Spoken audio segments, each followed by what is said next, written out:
Two-time unicorn builder, soon to hopefully be free. Hopefully. Discussing why they luck or not. Today we have Samir, the current CPO of Floward and former product leader of both Shorooq and Kareem. Welcome to Breaking Down Barriers, which is all around building and scaling in the MENA region, but finally we actually get to hear from the builders and makers.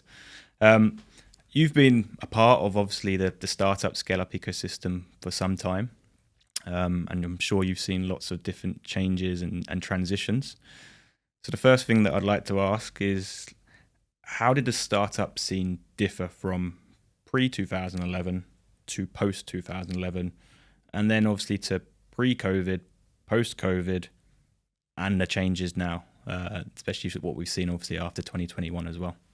Yeah, so first, thank you for having me, and it's really a pleasure to be part of this. And for the question, like, it's very interesting because I believe that in this region, the ecosystem has really started early, like in 2000s maybe, and we have lots of maybe early success stories like Maktoob selling to Yahoo that fueled many of what's have been seen as an startup ecosystem there.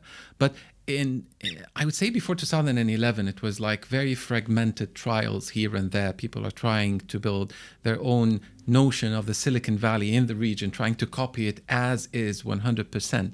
And many tried to mimic this in a different ways. But funding was always the problem. I remember back in the days, if somebody raises $100,000, we say like, you're done for life. You don't need to raise any more money. You're ready to exit. Now we see that companies are raising 11 million, 20 million in seed and pre-seed and all of that. So definitely we have went a long way when we're talking about funding.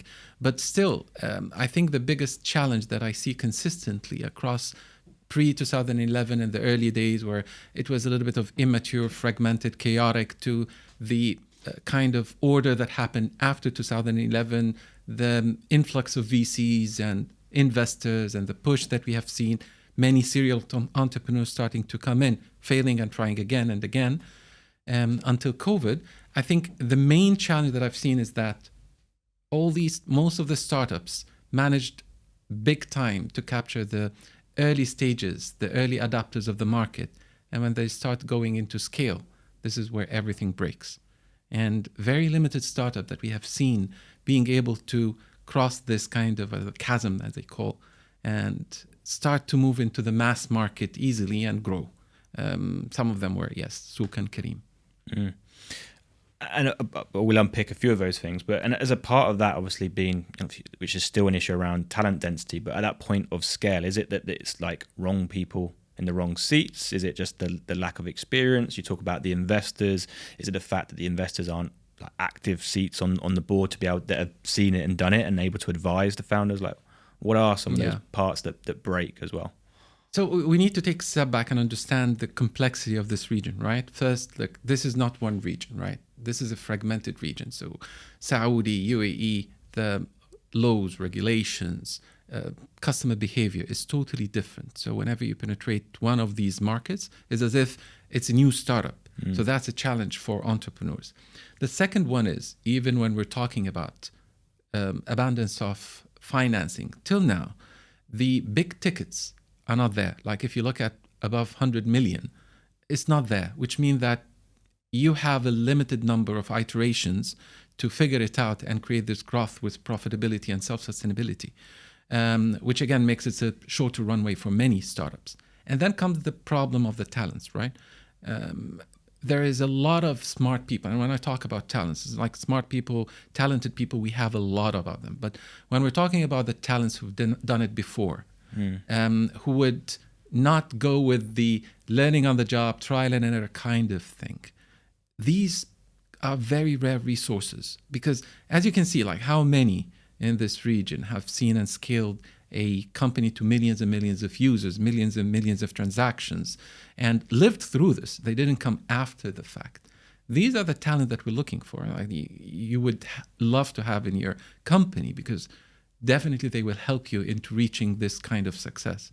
If you put all of these together as a challenge for founders in the region, you'll find it's much, much harder And the strategy that needs to be played in this region has to be a little bit different than anywhere else. But going back to the talent part, at the end, what you need to do, and what I've seen a lot in these startups, is that many of them fall in the pitfall of, if this team managed to take it from 0 to 1, then let's push this team to get it from 1 till the end.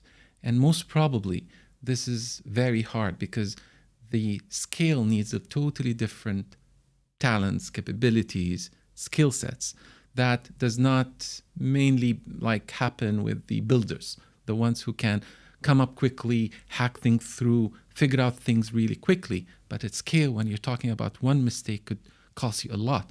The dynamics, the processes, the understanding, the maturity is totally different. And I can see many of the founders fall into this trap, pushing the same team through without rethinking how can we scale these teams, either investing in them or bringing talents from outside that could help take it to the next level. Just on that, because obviously it's quite evident there's a lot of inexperienced founders in the region, more so in the sense, like you said earlier and alluded to, there's not lots of 2-time, 3-time founders that have seen it and done it and obviously scaled it and gone through those different nuances. So bringing executives into the region, would you say that's like a hard dynamic for them that have obviously seen scale, and you typically buy experience? That's why you kind of invest in those types of leadership appointments. So is it challenging then for those executives to maybe work with founders that aren't so experienced? And there's also that kind of double-edged sword where the founders, it's more about executing on their strategy versus actually giving people the autonomy and impact to obviously go and build and scale something. True. But even for the founders who are mature enough, who you have faced the issue, how can I attract these talents here? Yeah. Correct? Now, I don't see it as a big challenge. As the bigger challenge, how do we keep these talents in the region to recycle across other startups? What happens if we see these executives would come, join one startup because for whatever reason they were able to attract them with the opportunity, the growth of this region, the beauty of living in cities like Dubai and all of that. So they come in, they do the startup, and then they leave. And this is the biggest loss because you lost the expertise of this person who went through it before, came here, understood the context of the region, built it again here, and then left. I think as we get more and more of these kind of talents, even for the types of entrepreneurs and founders, they say that they're not mature enough, they're micromanagers, they would do all of that. When you bring this maturity inside their organization, you find that they're being coached. Now, of course, there will be a percentage of founders who are uncoachable, and these are going to be failing, but there is a huge opportunity of coachable founders who've done it before and would like to have a team that is capable to push them through.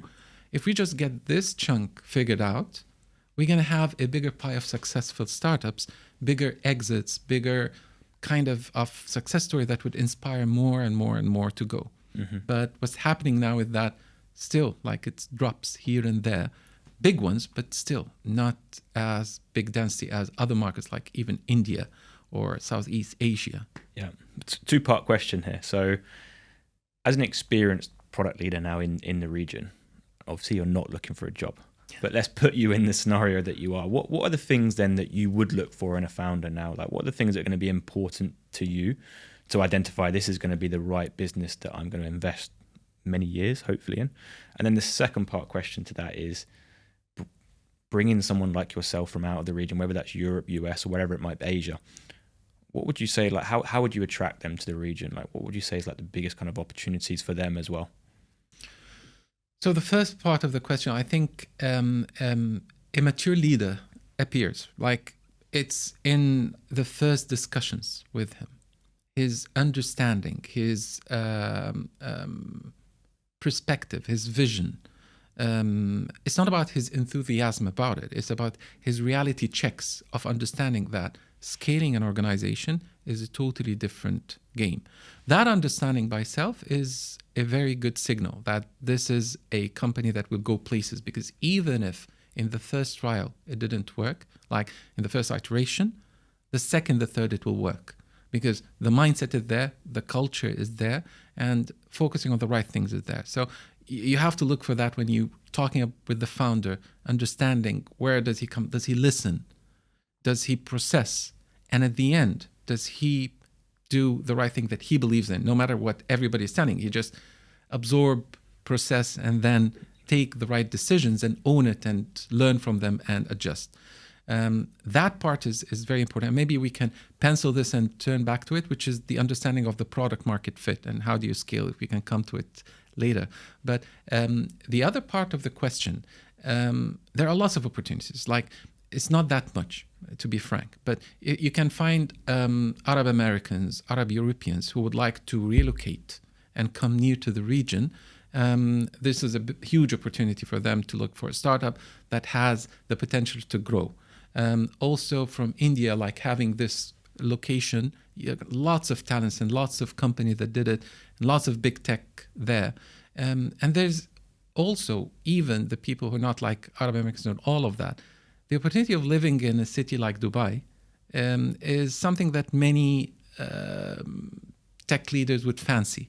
If you give it with an opportunity with stock options, because this is a region that is growing, there's not a lot of it, and the multiples of the stock options is always an attraction. They do understand it's different than this region. Still, talents here do not understand the value of stock options because we didn't see that much of an exit, and people, except Kareem with the Kareem Mafia and all of that, it's starting to come into realization. But again, like, they do understand it. And if they see the opportunity of this company growing really fast in a market that's still nascent, they do come. But again, the problem is not them coming, it's how do we keep them in the region. Yeah. And do you think founders really understand and value what a CTO and a CPO does in the region? Do you think that is like some of the challenge as well?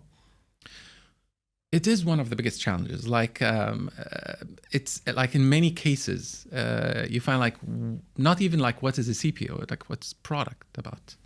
And for them, tech is technology to build whatever they want. Thinking of tech-led organizations is a very kind of, let's say, not found really that much in the region. And that comes with, like, we understand that because of one reason, that many of the startups in the regions are not pure tech. Almost all the startups of the regions are not pure tech. They're a mixture between brick and mortar and tech. So it's like e-commerce, so retail and tech. It's like logistics, so it's like couriers and tech. It's like always like food delivery. Every kind of example of them are not pure tech. Like, it's not Facebook, it's not Twitter, it's not all of these kind of startups. You don't find them in the region yet. So tech-enabled is a okay kind of start, where you don't need to be tech-led, but tech-enabled means how can I use technology to enable my business, to enable my operations, to enable efficiency, to enable growth.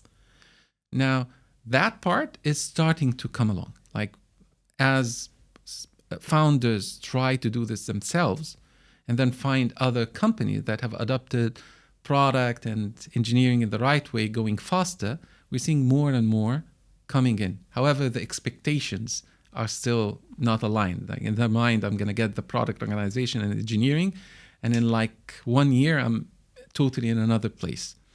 So that's still there. We need to calibrate, manage the expectations about. Yeah. Okay. In 2020, you did a great article, if you remember.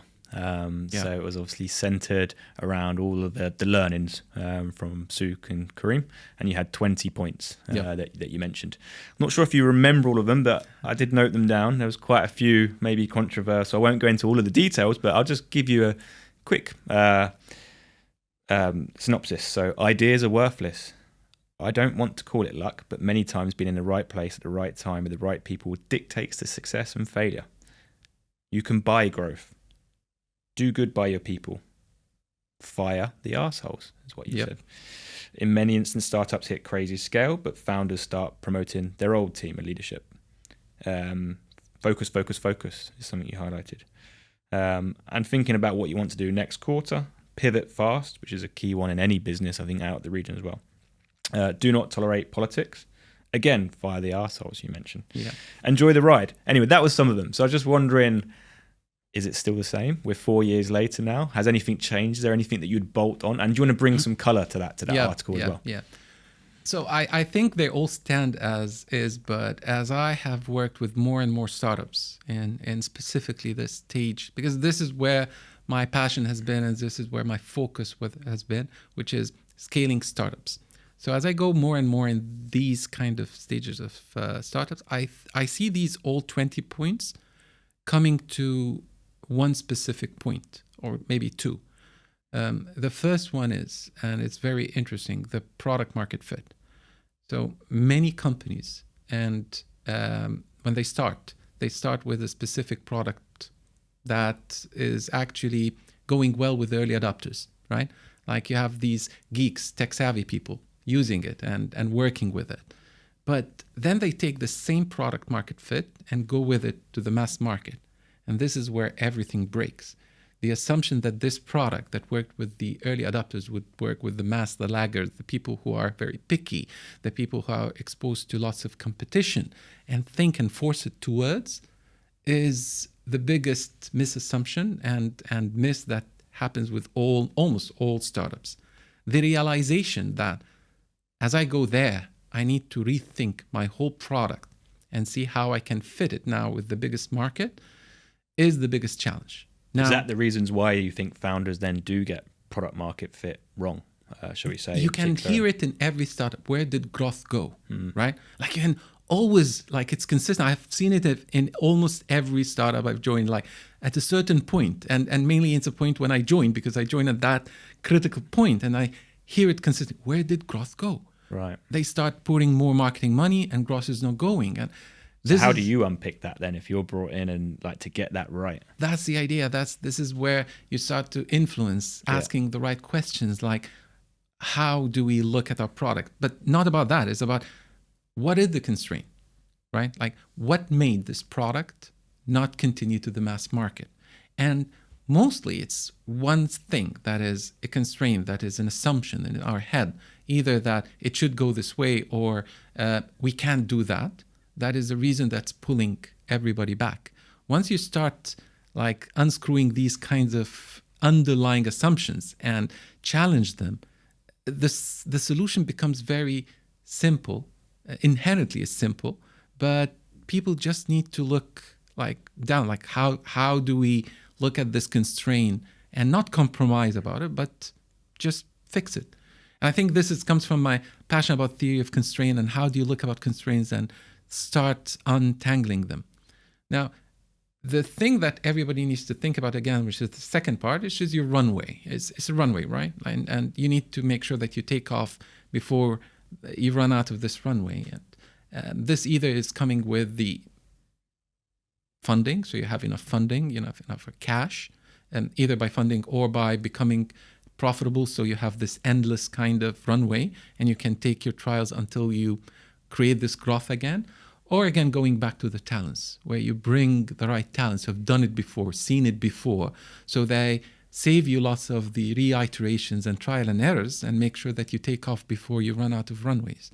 What I've seen is that most startups actually run out of the runway and just crash landing before figuring out this new product market fit so that they can go to the mass market.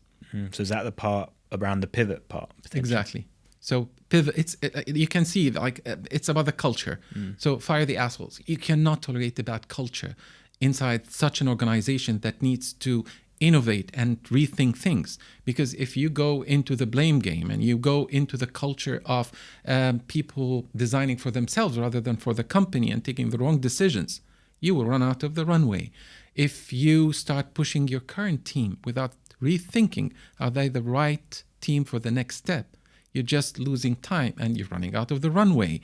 Like every pivoting, ideas are worthless. It's about how do you execute this idea? Because I can come up with nice ideas, but are they the real constraint? And how do I execute on it is the question, again, before you run out of the runway. This is where you need help and support to rethink things so that you don't end up like crashing. Like I myself, I had 2 startups and I crashed them miserably.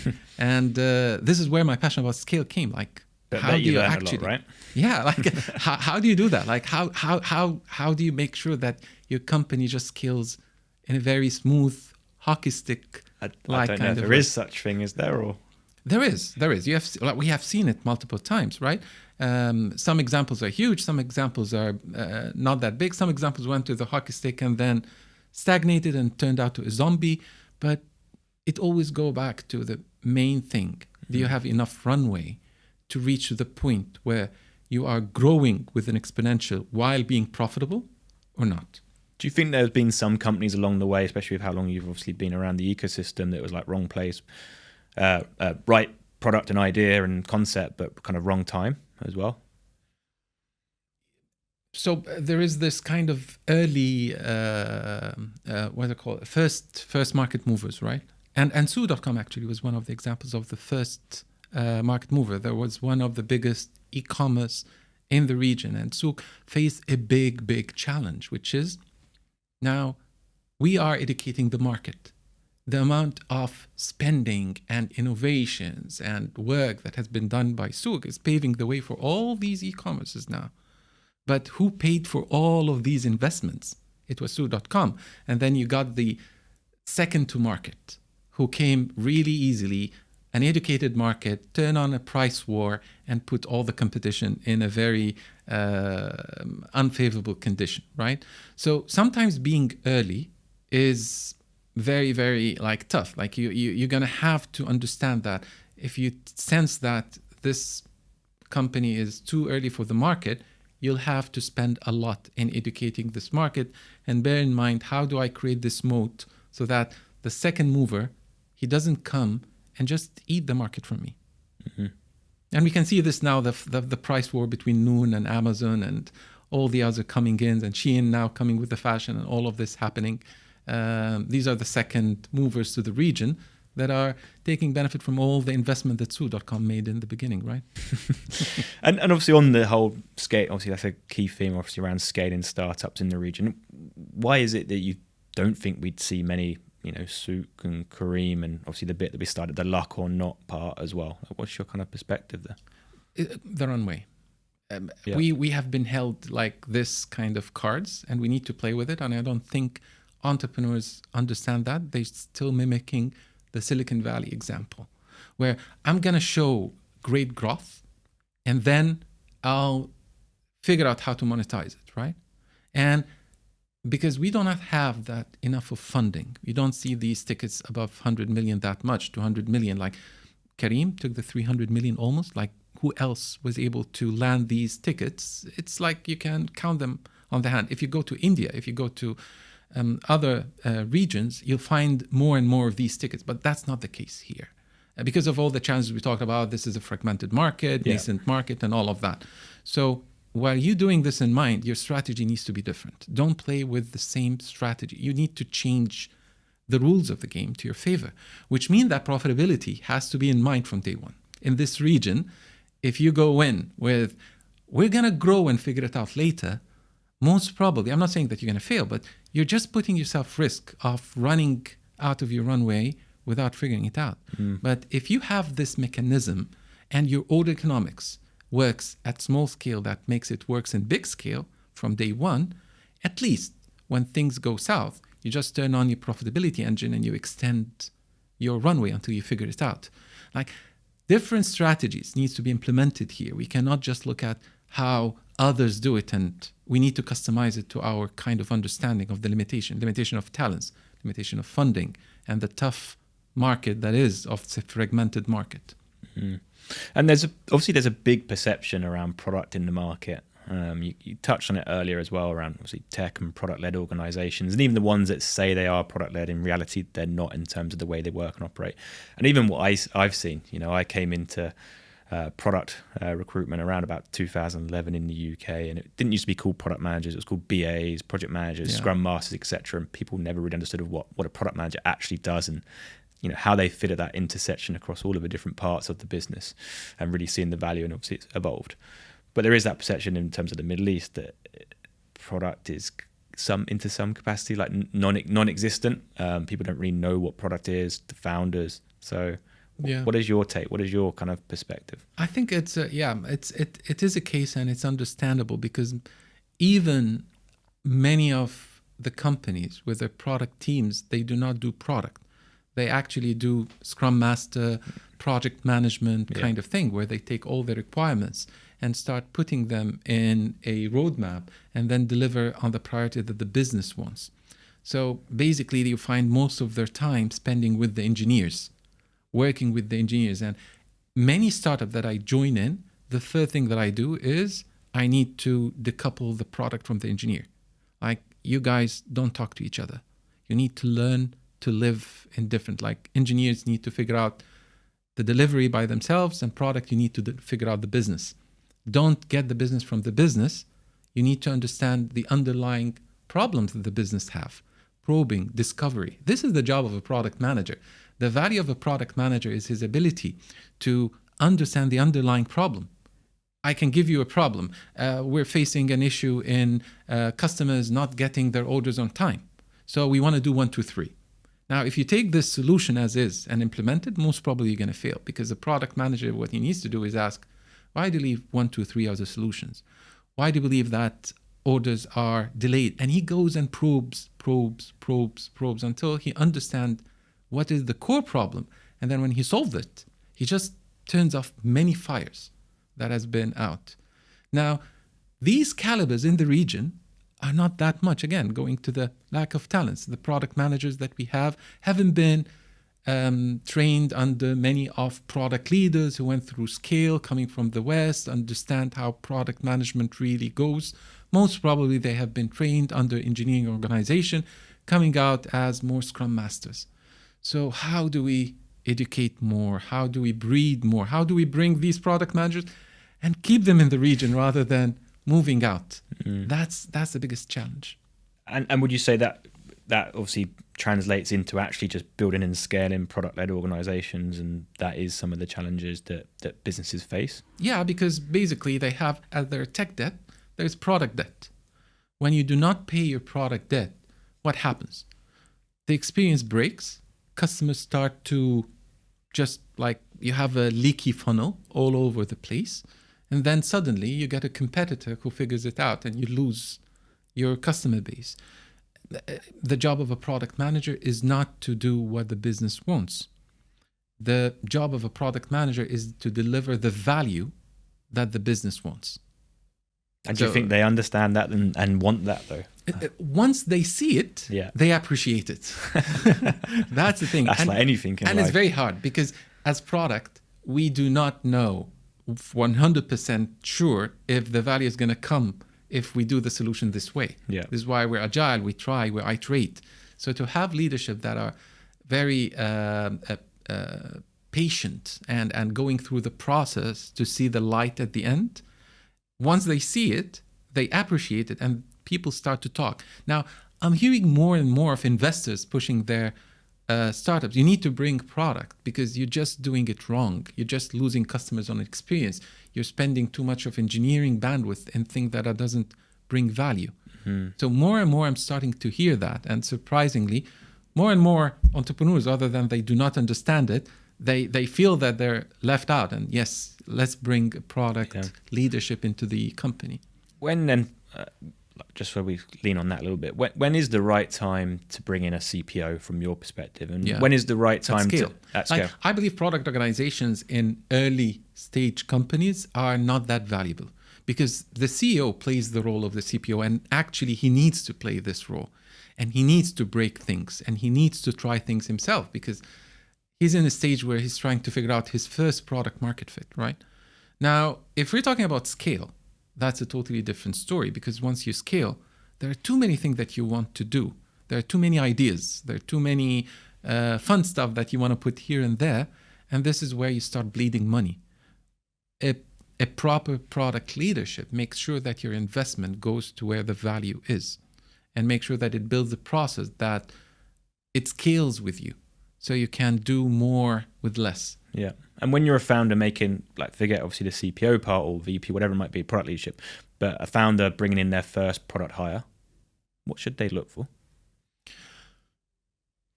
So the first part, they need to understand what this product leader will come and bring on the table the thing that we have discussed. And they need to be realistic, because sometimes, again, the expectations of I'm going to bring him, things are going to turn on.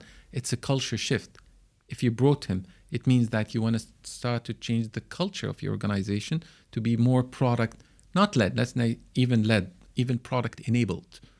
So once you start realizing that, the first thing that you need to look at is the easiest part is somebody has done it before. So you look at a product leader who took a product organization, scaled it, a company that scaled it, and the company made it.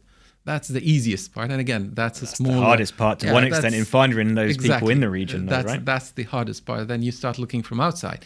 What I would look into, investing in this role is very important, no matter how much you believe it is. But it's not about the job that this product person is going to come with. Because again, in our organization, we're not tech 100%, right? So the role of the product is beyond the product. The role of the product is linking technology to the different verticals of your organization, right? So you want a person who would come and does not just look at it from a product point of view, from a business point of view. And then again, that's a challenge in the region, because I think it's a challenge in general. I think if you look at some of the big topics of this year, especially with CPOs, and I did a podcast on the death of the CPO when it was all talking about the CTPO, where I think product in 2021 for a long period of time, they're just in this bubble, just thinking about obviously the product, the customer, but not actually thinking about how the business makes money. Exactly.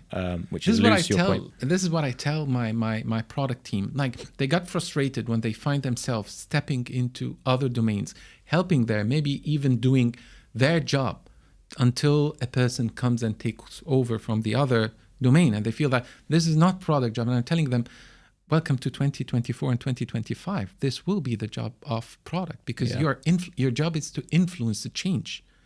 Or else, like, they were doing everything great. Now, taking them to be tech enabled, to be tech oriented, all of that means that you need to influence, not just do the product, do the feature, deliver it, leave it outside, and hopefully somebody uses it. You know the value of it, so you need to go there, show them, train them, do it yourself, influence their decision. Do whatever the tools that we have as business leaders, not just product leaders, to influence the value at the end. Yeah. And how do you think that products changed, or has it changed, product and product leadership, with the acceleration of AI and utilizing data more and more as well in a business? So I feel that part is still very chaotic, kind of, and I fear it's more and more like a trend. Yeah. Did you feel like everybody was just sort of rushing around to embed AI into their product, but not really underanding, again, like, how is that going to add value to the customer? How is it going to make the business money? I hear many companies that I've been advising on all of that, saying that we need to get AI. You don't need to get AI. You don't need. Is there a problem statement that you have that can be solved by AI? Let's do it. But just having AI for the sake of AI won't help. And then the realistic understanding of AI. Sometimes people now have this notion that AI has matured to the point that they can bring in and, for instance, replace a total department. Guys, like, it's still, there's hallucination, there is limitations, there is sometimes paying, and that's a funny one. Like, another product friend was telling me about his company, and they were working in a manual validation. So they have people sitting by doing manual validation, and then they decided we need to go AI just to remove this step, and they ended up paying more. Wow. Because AI was expensive and the manual labor was super cheap. So it didn't, and the time sensitivity wasn't there. Mm-hmm. So going back, what problem are you trying to? Is it efficiency? Is it speed? And what is the cost benefit? AI is just a tool, technology tool that will enable lots of companies if it comes to solve the right problem. And you talk about cost then, like, when it comes to the cost and that whole due diligence versus let's just like embed AI into kind of our workflow, where does the buck stop with that in terms of like cost and optimization, etc.?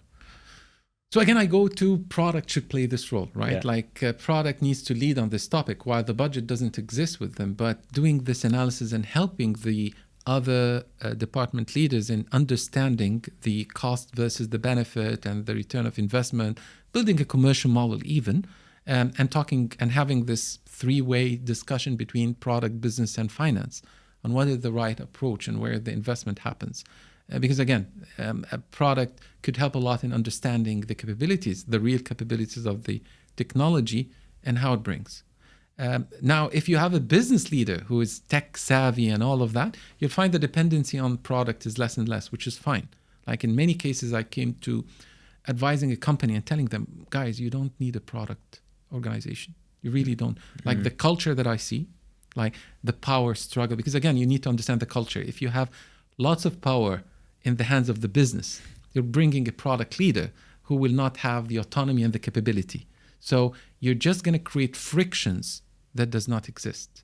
Now, what you need to do is enable these people, maybe even create a structure where you give a product manager to these guys and a team and build the organization in a different place, a different way. So you have to take lots of things into consideration. What is the culture you want? How do you want the decisions to be in the hand of the business, in the hand of the product, in the hand of the tech, in your hand? Where is your organization look like, and how are you going to scale it? And then the solution can be easy, and it doesn't have to be always building a product organization with a strong tech organization. That's just one example of an organization can scale, a startup even. Yeah. Okay. And a bit about you personally now as well. Like, how did you transition from individual contributor to a product leader, and what advice do you have to, the ascending talent, the next generation of talent that are looking to aspire to be a CPO? Because there's a big, you may or may not know, but there's a big, obviously, perception here in the region that it's all about obviously who you know. It's very much inflated job titles. There's lack of like real career path, progression frameworks, and even that kind of like mentorship to the next generation of leaders. So a little bit about the first part, you and your transition, and your advice to the ascending talent. It's a very funny story, and it has multiple transitions. So it started really early. So I was mostly in the DevOps before DevOps, like it's called system engineering back in the days, sysadmins back in the days. And I was an entrepreneur by nature. So I was in a company called eSpace, and it was a group of friends, and I was leading the system administration. And I started building a business out of it rather than being a cost center. It started becoming profitable, bringing leads and all of that. And it was like focusing in this. And out of a sudden, the CEO, which was a friend, like it was back in the days, it was like 2008 or something like that. I was super young then. He came and told me, look, I'm not a good in becoming the CEO thing. I'm more of a tech guy. So I'm stepping down. And then he gave me this thing that's an offer to become the CEO of the company. And for me, it was like a shock. Like I'm focusing on my tech career, and I want to CEO. Although I'm doing this kind of business thing that I'm passionate about, and I was pushed into it. I took the challenge, but again, looking back, I learned the way that I'm now preaching people don't do it, the trial and error way. So you just jump into it, you learn it the hard way, you do all of the mistakes. As a young leader, you haven't been mentored, you haven't been coached. I looked for mentors, I looked for coaches to help me through. But again, I learned the hard way. And at a certain point, because you jumped in early in your career, what happens is that you had to step back. So I went in, and then I opened my own company, which was like a venture lab before venture labs. And then I did some startups. And then at the scale point where I realized that I grew really fast in a very short time, which was great. But at the end, there are lots of experience that I have missed. And now I need to take the step back to understand it in a better way. And this is where I took the step back, going to Souq, learning things the proper way, and leading from there back up again and moving there. So it's different for everyone, but I would say that take your time, try to learn, go to the places where you're going to learn. That's the most important part in your first career. Like, don't jump, don't get the ego, get the best out of you. Take your time, go to the places where you're going to learn from people, invest there until you reach to a point that you can just like have the return on your investment. 100%. No, I agree. I think, yeah, being in the right environment that enables you to kind of thrive and give you that kind of autonomy and, like you say, pick up as much skills as fast as possible and pick up on those failures.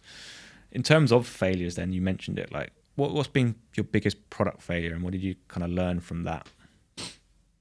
Failures are like it's all about the failures, right? Like I always say, product managers, there's no way or a place where you can learn to become a product manager. There's no university for it. Like there's no college. The books would tell you very little.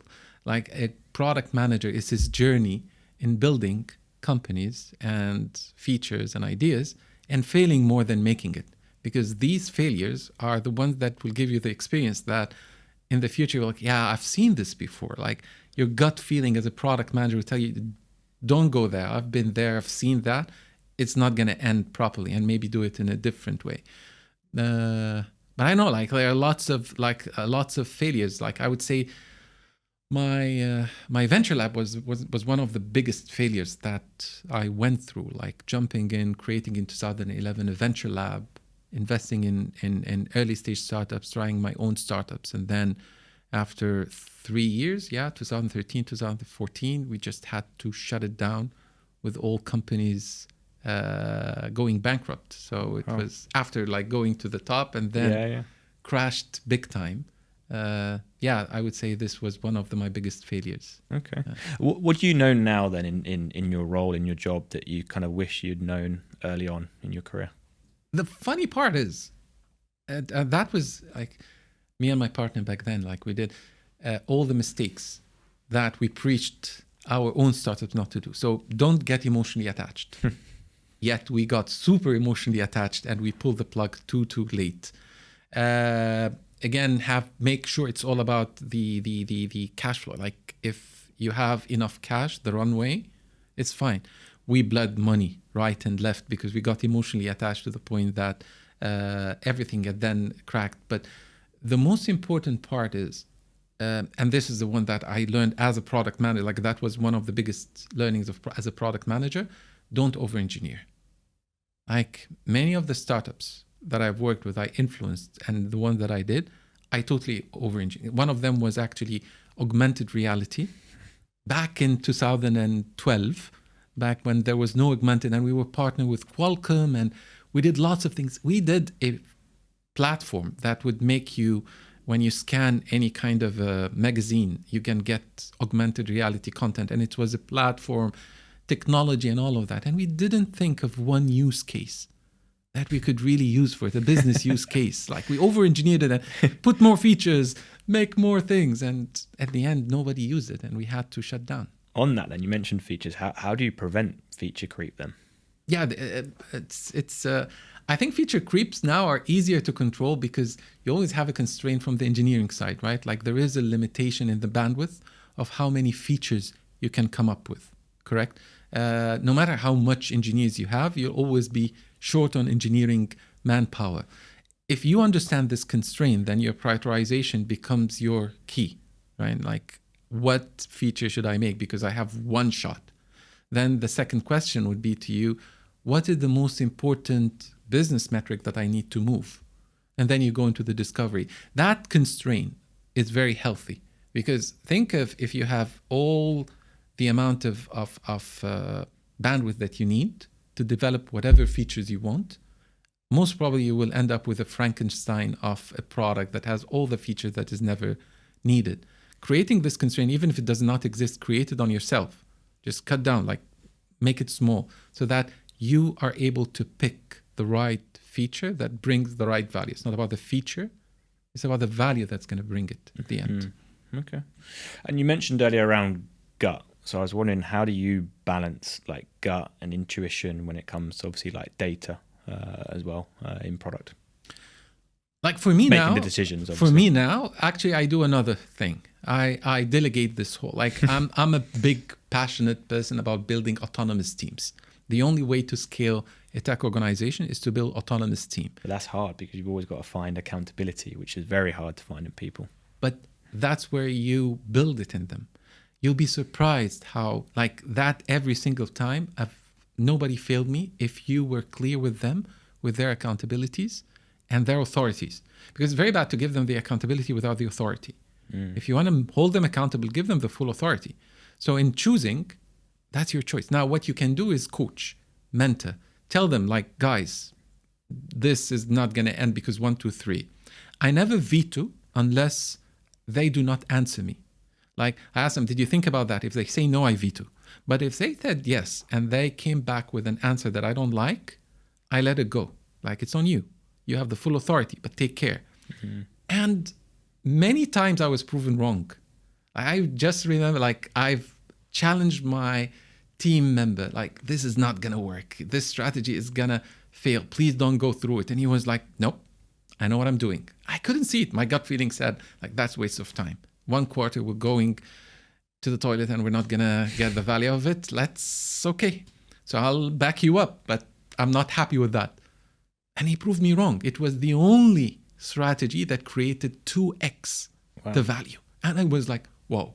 And these are the most proud moments of my life, when you find your team proving you wrong, because this is where you believe that your strategy in creating autonomous teams really worked. This is what's expected from it. Because if you're going to take focus on every single point, you're going to fail and make them fail. You'll never have enough bandwidth or depth or context about every single details. And this is where scaling breaks. Entrepreneurs, leaders, still micromanaging, want to take decisions. You can have enough bandwidth when things are small, but when things start to spread and you're doing multiple things at the same time, you need to trust your team. Choose them right, enable them, give them full authority, and hold them accountable. I mean, trust and empowerment is key for sure. And when it comes to like raising the bar and talent and hiring, like what advice would you have then for founders to get it right, as someone who's been through it? Right? So for product, at least for product, but even for everyone, I think you need to do 2 things, because it's very tricky. If you're gonna appraise them on the failures and the successes, that's gonna be the worst thing ever you're gonna do. Because at that point, you're going to kill the innovation, the risk taking. Don't appraise them. Don't say they succeeded or failed by the amount of ideas they fail or succeed with, but about their process and the executions and decision making. So did they take the right decisions?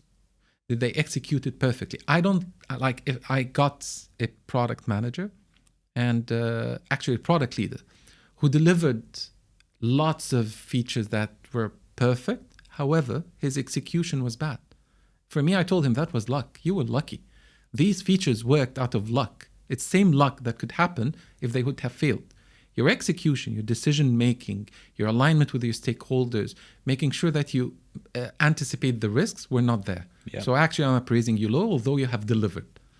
So this is where you need to think, even with your leaders as a founder, you need to appraise them on their decision-making, on their processes, execution. And then the results, you need to keep it up, because this is where they would take the big shots. If you constrain them on that, they will fear failure. They will be very conservative. And this is where you might kill your company. I mean, yeah, I think fear of failure, there's 2 parts, good and bad, right? But you definitely obviously don't want to do that to sort of build and scale kind of the right organization as well. And like, what does might seem like a broad question. What does like CPO mean to you? Like, what is like the value in a CPO? As a C-suiter specifically, rather than product organization, I think a C-suite is more about a member in a team that will bring strategies and different more capabilities to the organization beside the domain that they exist in.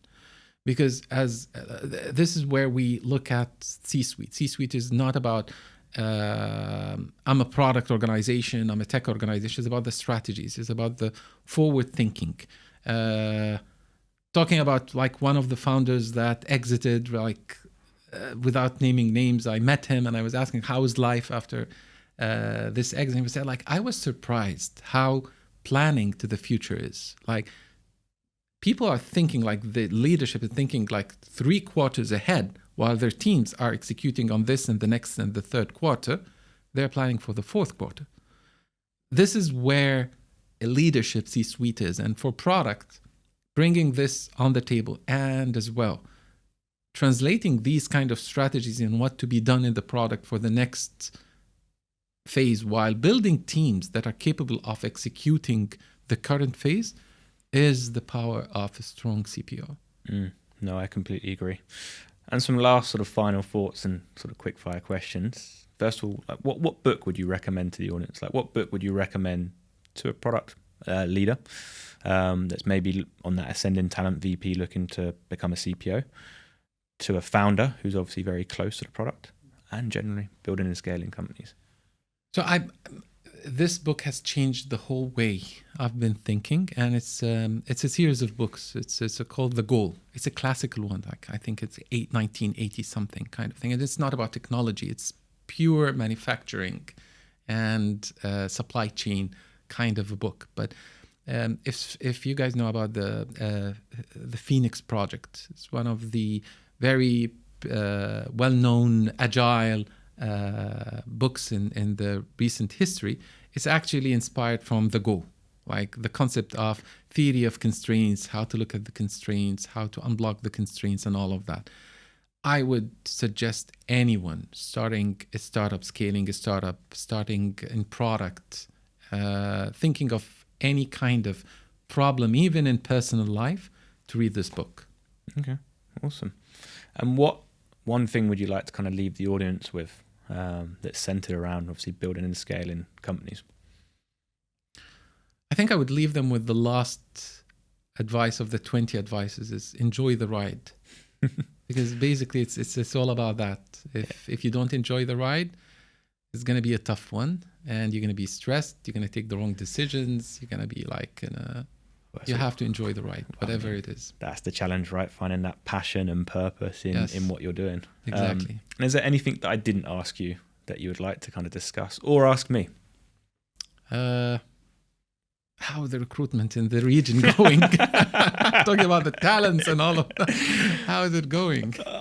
I mean, look, it's one of the big reasons why I came to the region, having spent the last sort of nearly 14 years building and scaling startups, scale-ups, tech unicorns, which was an exciting ride. I enjoyed that journey, but it was all about the next step of where can I take my skills and add the most value and impact, and bring back that passion and purpose.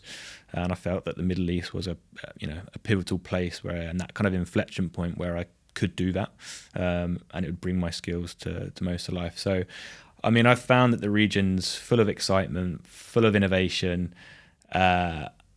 I might be controversial. I kind of feel like founders don't know what they're looking for. I don't think that's something that's about the region. I think that's in general sometimes. Yeah. I think there's a lot of leveling up and coaching there. We're seeing promising signs going into 2025. Yep. Obviously, it's not going to be what it was like in 2021. That was a huge bubble, right? But we're seeing founders move from, I think, first being a bit coy about obviously investing in new hires, and now we're seeing like positive sentiment, and we're seeing slow incremental growth. I wouldn't necessarily call it green shoots, but it's positive. But my biggest thing and biggest value add here is what do you need? It's not about just what do you want. I think the founders fall into that trap of what do they want. Yep. When you actually need to like reverse engineer that, unpick that. I'm a big fan of like OKRs and really breaking down every role into to like a 6-month roadmap. And then once you kind of reverse engineer that roadmap, you then bring out like, right, okay, this is what we need over 6 months. This is what we need someone to achieve. And then that breaks down into core competencies and skills, and then you move into obviously personality traits and cultural alignment, all that kind of stuff. But yeah, I'm a big believer in doing things the right way with actually some methodology and data behind it versus just a job spec.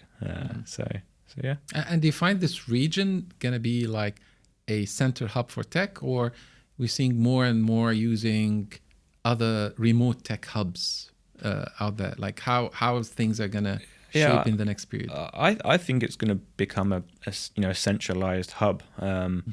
I think if you look at what we spoke about earlier, a lot of talent that's coming from out of the regions now as well. But then you think about all of the people that they know and their connections that they bring to their region as well. And I think that's going to continue to kind of grow and evolve. And you're going to be able to tap into further talent beyond, obviously, what's currently situated here. So yeah, I firmly believe it will be a centralized hub. We're seeing a lot more capital being invested from out of the region as well, as you know yourself, from an investment ethos as well, which is like positive for the ecosystem.